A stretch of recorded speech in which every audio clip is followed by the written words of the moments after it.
By the emperor's own action, Hudson Lowe thus effected one of the proposals considered essential to the guard of the prisoner: isolation. Not only had he cut off all communication the emperor might have had with people abroad and even with residents on the island, but he had succeeded, thanks to his persistency, in keeping visitors away and giving the emperor the reputation for a misanthropist, as contrary to his character, as prejudicial to his interests. Certain people who, following the precedent set by Sir George Cockburn, had continued to visit Longwood in an intimate sort of way, soon left for Europe, either because their period of service had expired or their affairs demanded their presence there, and Lowe then felt safe that no word of his prisoner would be retailed outside Longwood. If he could not shut the doors of the prison to important people traveling to or from China and the Indies, he was obliged to allow their application for an audience to be made to the Grand Marshal. He was at least sure that these visitors, relations, or friends of ministers, officials, adherents, as supporters of the ministry, would bear the truth away with them. Their accounts would corroborate his own, and when the emperor deluded himself that the ministry, upon better information, would do justice to his requests, it was an increase in the severity prepared for him with the compliments of the governor. The emperor must send neither verbal nor written messages, still less must he receive them except through official channels. His letters unsealed were delayed in the offices where copies could be taken of them, their contents made the public property of those hostile and railing, and upon their arrival at St. Helena provided the governor's adjutants with something to talk about, so that when the emperor received these violated letters, impersonal and empty, he would, with a gesture of hopelessness, let them flutter to the floor, often unread. What was the good?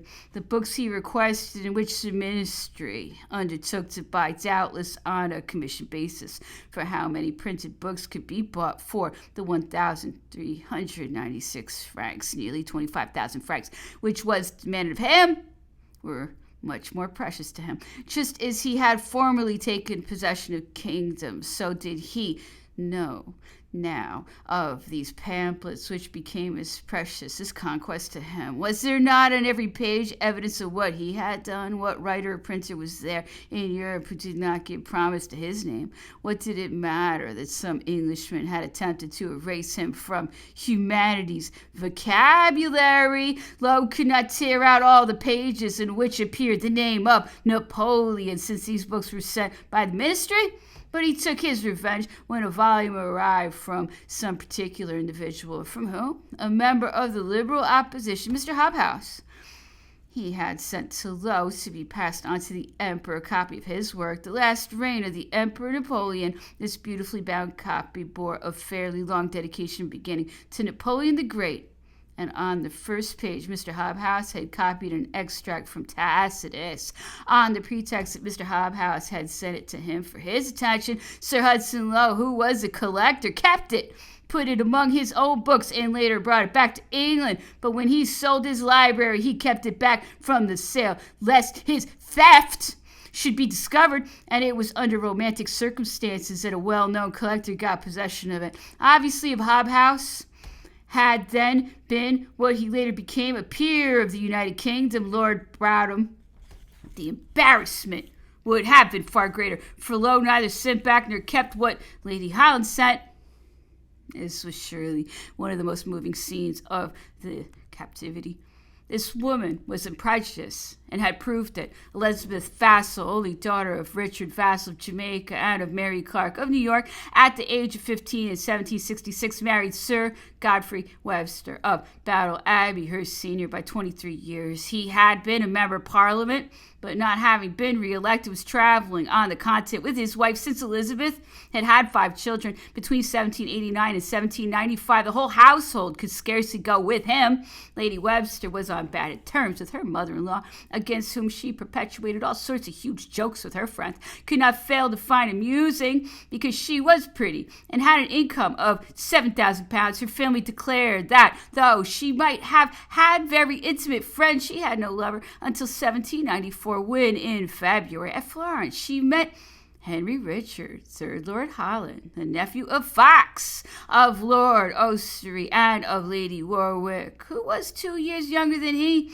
This meeting left its mark, for in April 1796, Lady Webster, having left Florence and returned to her husband, found herself obliged to leave him in November to give birth to a son of which Sir Godfrey was not the father, and which was christened Charles Richard Fox. Lady Webster then thought about a divorce, and Sir Godfrey did not at first appear to put any obstacle in its way, but he later changed his mind, and the proceedings he began cost Lord Holland £6,000 and Lady Webster all her income, except £800. Deprived of the care of her children, she had the company of a daughter only, whose death she announced, pretended she was buried, and wore mourning. 3 years later, Sir Godfrey was pleased to die, and she married her lover, who loved her enough to change his name from Fox to Vassal, and to become entirely hers. She occupied a high position in England and courted male company, not because she did not enjoy feminine society, nor because her husband might leave Holland House to invade some other salon, but such was the society of the most notorious women, the most influential, and those who had lost a little of their former social standing, but who nevertheless ruled. They even had their male court, gave the word of command to their friends, and as they experienced no difficulty in dabbling in politics, in which their nature urged them to play a part, they vigorously engaged in the movement and hazarded steps which might have compromised other women, but which seemed natural coming from them. Lady Holland appointed herself, therefore, Napoleon's benevolent commissioner, with extremely ingenious discretion, a disinterested attentiveness which came from the heart. She strove to find out the dainties which might please the exile, the books which would keep his mind occupied, the toys which, making the children's eyes sparkle, would gladden the eyes of those who saw their joy.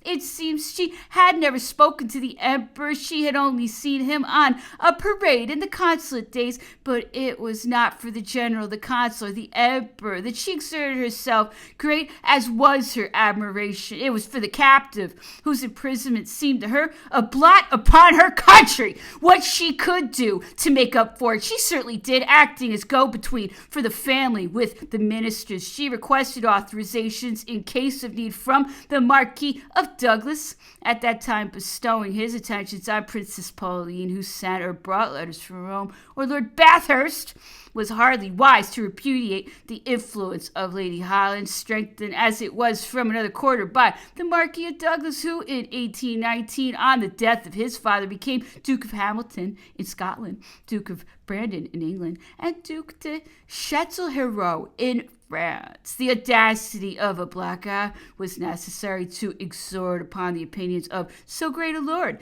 The arrival of Lady Holland's cases was always an event at St. Helena, and created a kind of genuine happiness for some hours, even days. Hudson Lowe, though he disapproved, was obliged by order of the minister to shut his eyes. It aroused in him considerable anxiety, and all his respect for discipline was necessary to induce him to tolerate it. No doubt the minister was within his rights in authorizing these consignments, but if among the confectionery and the toys and the boxes suspicious correspondence had been introduced, and if an escape had been effected by means of this correspondence, who would have been held responsible? For it was irregular, and orders with their strict observance was a kind of religion to Lowe. He might have fallen ill at the thought that the restriction might have been violated by his superior, that it might have been so without his being able to prevent it, and by people with whom he had no association. When he learned that a lock of fair hair, presumably that of the King of Rome, had been sent to the emperor, he had never been so maddened. What would it have mattered to a well-educated man, and one who had a little tact and good manners? He should have shut his eyes, made it known that he was not being deceived, perhaps given a warning. But he made such a disturbance about it that, so far as he was concerned, he was considered as ridiculous as he was loathsome. But Lowe did not know what it was to be ridiculous. And where should we be if we admitted that out instructions were loathsome, impromptu, despicable acts?